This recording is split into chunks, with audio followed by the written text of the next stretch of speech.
અમદાવાદના કાલુપુર વિસ્તારમાં આવેલી આંગડિયા પેઢીમાં 80 લાખથી વધુની કિંમતના દાગીનાની ચોરીનો ચોંકાવનારો કિસ્સો સામે આવ્યો છે।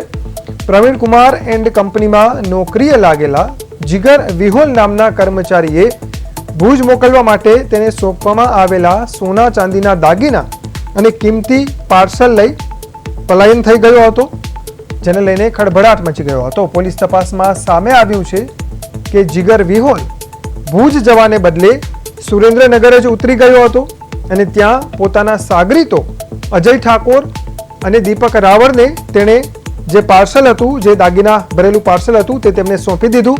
જોકે માણેક ચોકમાં આ દાગીના વેચવા માટે બે શખ્સો આવ્યા ત્યારે એલસીબીની ટીમે આ બંને શખ્સોને ઝડપી પાડ્યા।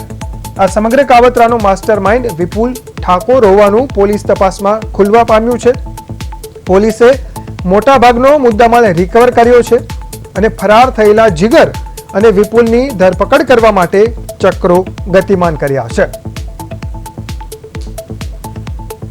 પરસ્પર એક જ કમ્યુનિટીના હોય, બધા એકબીજાના આસપાસના ગામડામાં રહેવાવાળા છે અને એક રીતે દૂર દૂરના એમના કૌટુંબિક સંબંધો પણ છે। અને એમાં જે હાલમાં જ પકડાયેલા આરોપી છે અજય મથુરજી ઠાકોર અને દીપક જે રાવળ છે, અગાઉ સિંગાપોર ખાતે રહીને આવેલા છે અને આ ચોરી કરવાનો આશય પણ એમનો મોજ શોખ ને ફરવા અને વિદેશ પ્રવાસ કરવા હતું પૈસા